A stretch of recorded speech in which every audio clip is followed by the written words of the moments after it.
Hello there, my name is Mr. SmartMonkey. Welcome to another episode of Weapons of the Wasteland. So today we'll be looking at the assault rifle because that's what you guys wanted to see. However, once again, similar to the combat rifle, because there's too many receivers and too many combinations to make with this gun, we're going to split this up into two episodes. So this one we'll be looking at no requirements up to gun nut rank 2, while in the second part we'll be looking at gun nut rank 3 and 4. And that's that. So let's assault some troops. As always, I will start off by showing you guys the scopes and sights available for the assault rifle.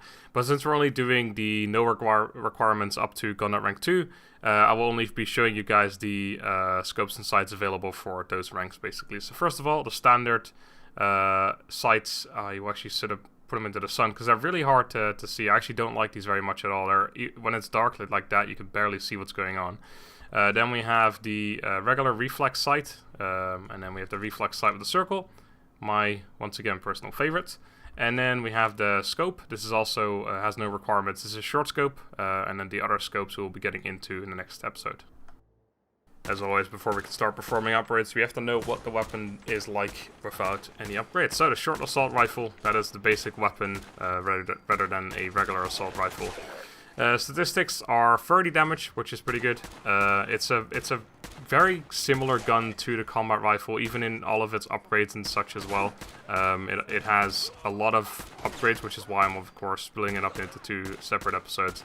But yeah, it's a very similar gun overall. So 30 damage, has a fire rate of 40, 119 range, and 72 accuracy on the standard stats. Basically, it's a very powerful rifle. It's very strong. You don't get it until, well, not late in the game, but you don't get it for a while early on anyway. You can see in VATS it takes about half of the super mutant down, which is somewhat disappointing.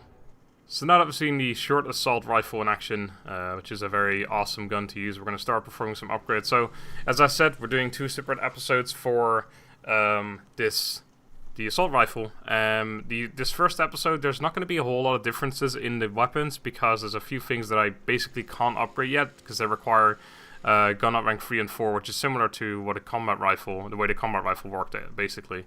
But anyway, for the receiver, for the first one, we're going to go for the calibrated receiver. So this will just increase our critical shot damage. We've seen this before, of course. This will only really come into play when we have a look at the VATS.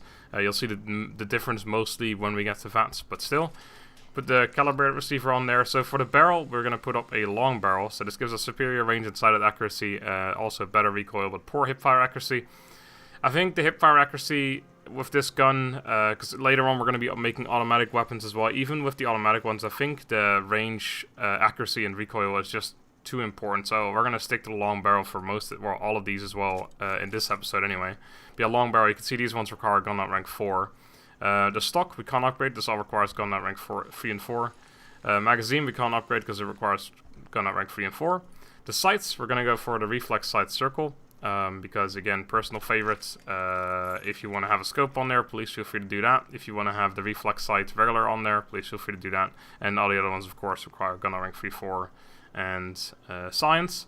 And muzzle, once again, requires gun nut rank 3 and 4. So yeah, this first episode is not going to be a whole lot of difference between the guns. I mean, there will be some, because one of them will be automatic and some of them have higher damage. This one has the calibrated receiver, of course. But yeah, the differences are going to be somewhat minor, whereas the next episode, they're going to be there's going to be a massive jump in quality between the guns from that one and this one. Anyway, so that is the tactical calibrated assault rifle. So now that we've seen the tactical calibrated assault rifle being made, it's time to see how it does in action. So the damage is the same as previous, it hasn't changed at all. Fire rate's the same, of course, because we haven't done anything to the fire rate. The range has gone up to 203 though, because of the long barrel, which makes a giant difference. This is a sniper rifle range we're getting into now. 203 is really, really strong. 83 accuracy has gone up a decent bit as well. Which is not too shabby, but generally you'll see that we don't really do particularly much better or worse in this or with these fights than we did in the previous one, just because the damage is the same, and this arena of course is small. But you can see here with the VATS, this of course is a calibrated receiver, so the critical hit does a lot more damage than the previous gun does. So now that we've seen the tactical calibrated assault rifle in action, it's time to perform some more upgrades, of course. So now we're going to go for our receiver. We're going to go for our Hardened receiver, which just increases the damage by 7. So we go from 30 to 37. Just a very plain upgrade, but it's good. Extra 7 damage is a fairly significant number. The barrel, we're going to once again go for the long barrel. Short stock magazine we can't go for, so I'm just going to skip straight over those because yeah, we can't upgrade any of those in this episode. Sights, going to go for the Reflex sight, and muzzle once again I can't upgrade either. So yeah, this is going to be very simple upgrades here, but again, in the next episode it'll be a lot more. There's just too many to show in one episode, and I think the differences are large enough between this episode and the next one that I didn't want to all throw them just in one episode. There would just not be enough room. So anyway, that's the tactical hardened assault rifle. So let's have a look at the tactical hardened assault rifle in action. 37 damage, and now we've gone up from 30 to 37. 7 damage extra. Of course, my math is correct, I'm sure. Our fire rate's still the same, range is still the same, accuracy is still the same. Again, the gun is just, there's only difference is the receiver here, and the same will be for the next gun as well. It's because we can't do much with the gun yet until we get to gun at rank 3 and 4, which will be next episode, like I said, about 6 times right now.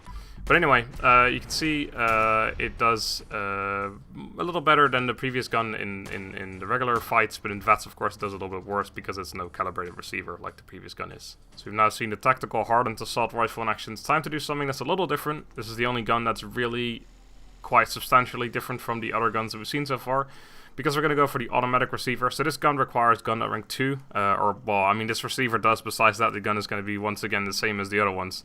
But yeah, the automatic receiver, improved rate of fire, inferior damage and range. So the damage does go down by 10 to 20. Fire rate goes up, of course, a lot. It's an automatic gun, makes sense. And the range goes down a little bit, but that's unimportant. It goes down from 119 to 107, not really a massive deal. So we're going to go for that. For the barrel, once again, going to go for long barrel. Now, I could actually have stayed with the short barrel here because it does have better hipfire accuracy. But I think the recoil is just too important on an automatic weapon to miss out on. And besides that, this is an assault rifle. It's not an SMG. It is a medium range automatic rifle, so you want good recoil more than you want hip fire accuracy. Like with an SMG, I can see why hip firing would be maybe more important than having a better recoil. But with this one, we're just going to go for the long barrel. It just makes sense to me. Short stock magazine, or the stock in the magazine we can't upgrade, muzzle we can't upgrade. So the sights, once again, going to go for a reflex sight circle. Again, personal preference, feel free to change that up if you want to. And yeah, that'll be the tactical automatic assault rifle.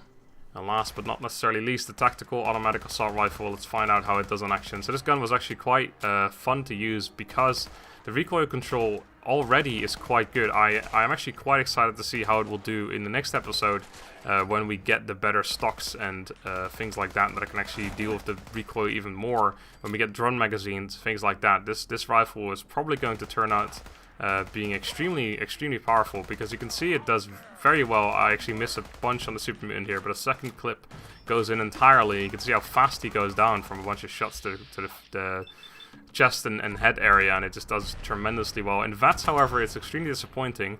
Weirdly, it actually did less damage than the prediction said it was going to do, which I'm not sure why, but that's the way it worked. So as always, we'll have a quick look at the comparison as well. No, nothing really surprising here. The automatic gun takes it just by a small margin. The first two guns actually have a lot of slight difference in there. They should technically be the same. It's just me firing slightly slower with one gun than the other. But their damage is the same, so there really shouldn't be any difference there. Thank you all once again very much for watching another episode of Weapons of the Wasteland. So next time we'll be looking at the assault rifle gun nut rank 3 and 4. But after that, I have no idea. So let me know in the comments which gun you'd like to see after that. Until then, have a good day and goodbye.